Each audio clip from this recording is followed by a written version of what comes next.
bienvenidos a Foro Médico en nuestro nuevo horario a partir de las 21 horas desde ya la semana pasada y estamos con ustedes arrancando un poquito más temprano, también para que tengan más ganas de vernos y no les dé sueño, porque de repente ya después de las 10 hay gente que ya entra al sobre, entonces nosotros estamos adelantándonos un poquito aquí en Foro Médico. Y bueno, hoy vamos a hablar de otro tema que siempre es reiterativo, lo que digo interesante, pero todos son interesantes porque nos encargamos con la producción también de seleccionar temas de interés de la gente y temas de los que no se habla mucho. Por diversos motivos y este es uno de ellos. Entonces vamos a tener un espacio muy interesante con los especialistas que nos acompañan, con gente que está trabajando en este tema. Vamos a hablar del autismo. Vamos a hablar de esta condición que también creemos que es como que hay en mayor cantidad hoy de casos de niños o niñas con autismo o niños autistas, y hay como una especie de confusión también con otro síndrome que es el de Asperger, que vamos a también estar conversando y aprovechando la presencia de los especialistas esta noche en piso. Voy a saludarlos al doctor Marcos Casartelli, él es neuropediatra. ¿Qué tal, doctor? Bienvenido a Foro Médico. Buenas noches, Lilian. Muchas gracias por la invitación. Bueno, esperemos que podamos hablar un poquito del tema y que la gente tenga un poco de claridad sobre lo que es el trastorno del espectro autista. Realmente, y sobre todo que es un tema del que se habla poco, como dije, y está bueno hablarlo con un neuropediatra, y también la detección precoz de este trastorno. Bueno, Emma, esta condición, porque también hay que tratar de abordar el tema como lo que es, ¿sí? Con las palabras justas. ¿Sí? El doctor después me va a decir cuál es, si estoy equivocada o no. Emma Riquelme, ella es presidenta de la Asociación de Padres EPA. EPA es EPA Esperanza, Paraguay, así mismo, Esperanza EPA para el Paraguay. autismo. Esperanza, Para el autismo. ya. ¿Qué tal, Mira, Emma? muy bien, realmente gracias por la invitación. Si siempre estamos trabajando en concienciación. El doctor Casartelli, que hoy nos acompaña, es uno de los más grandes especialistas dentro del país, por no decir el más gran especialista, ¿verdad? Porque realmente es una persona que es muy conocedora del tema. Y bueno, nosotros como organización tenemos casi 15 años. Una sociedad formada por padres o de repente cuidadores o abuelos de personas que están dentro del trastorno del espectro autista, que suena así como decir un poco duro, ¿verdad? Pero el doctor va a explicar mejor lo del trastorno. Hoy estamos tratando de cambiar la condición, estamos tratando de no usar la palabra discapacidad, sino más bien la neurodiversidad y demás, ¿verdad? Pero la persona indicada para hablar técnicamente el asunto del doctor, y yo, bueno, como mamá también tengo una vasta experiencia que compartir, y eso es lo que hacemos en EPA. Qué lindo. Estamos trabajando de todo lo que es salud mental, todo lo que tenemos un centro de atención. Ay, qué bueno. Vamos a estar entonces contándoles Así que también tenemos unas cuantas cosas como padres ya organizadas.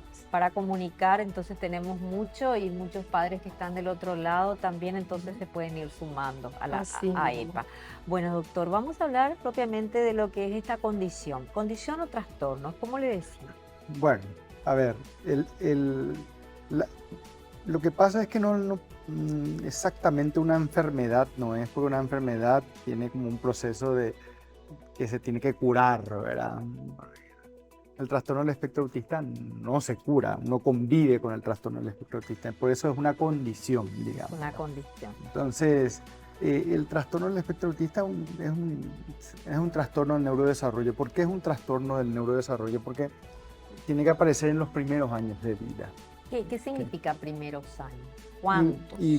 Bueno, no es así fijo. No es fijo, pero habitualmente los primeros síntomas se notan ya a partir de los 6, 7, 8 meses. ¿Verdad?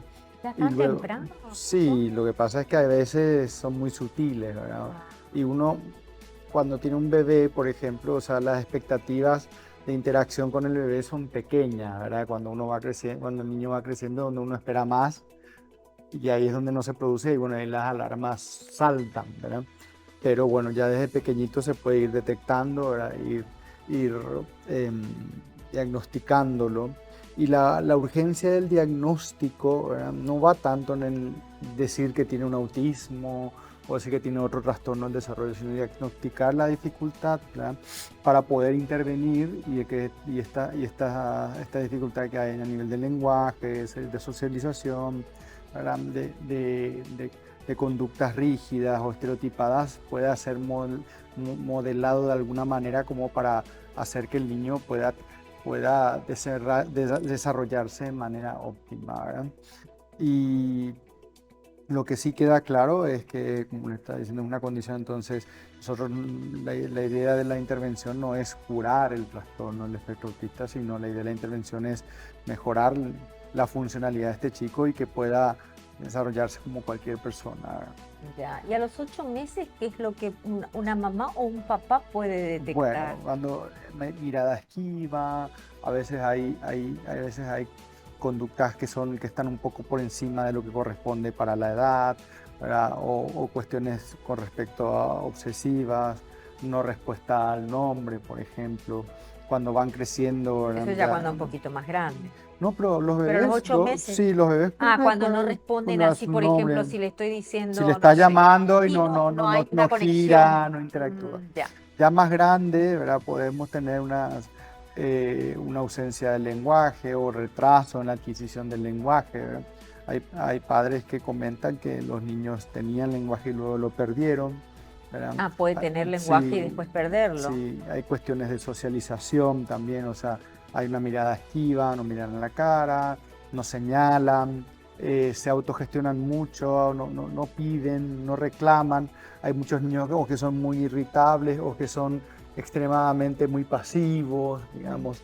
Luego cuando van creciendo, ¿verdad? Ya se ve cerca de los 2 años que no le interesa relacionarse con otros niños, o no le interesa relacionarse, o si sus padres se van de la casa o no están, no llora, no reclama por ellos. O sea, hay cuestiones, ¿verdad? Sociales que llaman mucho la atención. Desde el punto de vista de las conductas, hay veces que tienen lo que llaman estereotipias. El tema de fijarse mucho en las estereotipias, que son como movimientos repetitivos, ¿verdad? Es que muchos niños en un desarrollo típico lo tienen también, o sea, no es una como cuestión. Por ejemplo. Y no, hay aleteo de manos, ¿verdad? O a veces pueden caminar de puntillas o girar, ¿verdad? Sobre sí mismo, ¿verdad? Pero bueno, no siempre las estereotipias son digamos, una conducta. Una característica radical. Sí, lo que sí también a veces son las conductas repetitivas o la rigidez también es una característica del trastorno. ¿Qué es la rigidez? ¿Muscular? No, la rigidez conductual, en el sentido de que, por ejemplo, si van siempre por un camino a la casa de la abuela, supongamos, ¿verdad? Y se desvía el camino, entonces el niño se puede poner irritable o llorar. Porque son estructurados. Sí.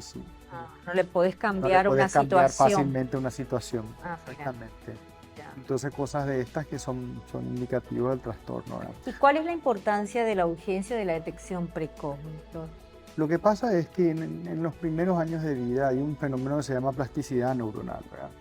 La plasticidad neuronal es la capacidad del cerebro de rearmar conexiones entre las neuronas, porque habitualmente, o sea, cuando uno va, no hay muchos estudios sobre neurobiología, justamente lo estamos hablando con Emma, con respecto a lo que es la causa del trastorno del espectro autista, pero se ve que mucho, en algunos estudios dicen que en el cual se pueden hacer anatomía patológica, las conexiones entre las neuronas fallan, ¿verdad?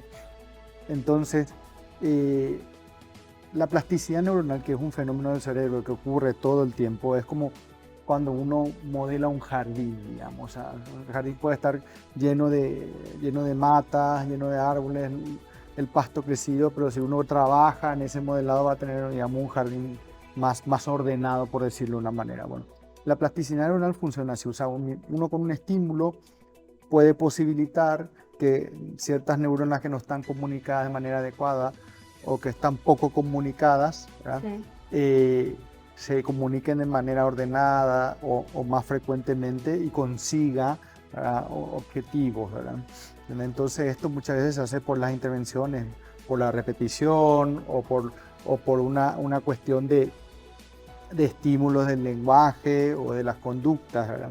O sea que cuanto más temprana es la intervención, la neuroplasticidad puede ser modelada en el niño. Puede ser modelada. Qué interesante. Pero bueno, o sea, esto depende de un montón de factores, ¿verdad?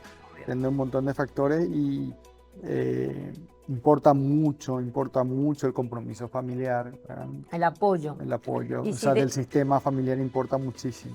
Exacto, vamos a hablar de eso también con Eva ahora cuando volvamos de la pausa. ¿Me permiten? Vamos a hacer un corte muy breve, Sí, Nati. un ratito, agradeciendo como siempre a Biotic Pharma Calidad e Innovación. Estamos hablando hoy de autismo, trastorno del espectro autista. Sí. Es el tema que nos convoca, así que quédense allí, enseguida volvemos.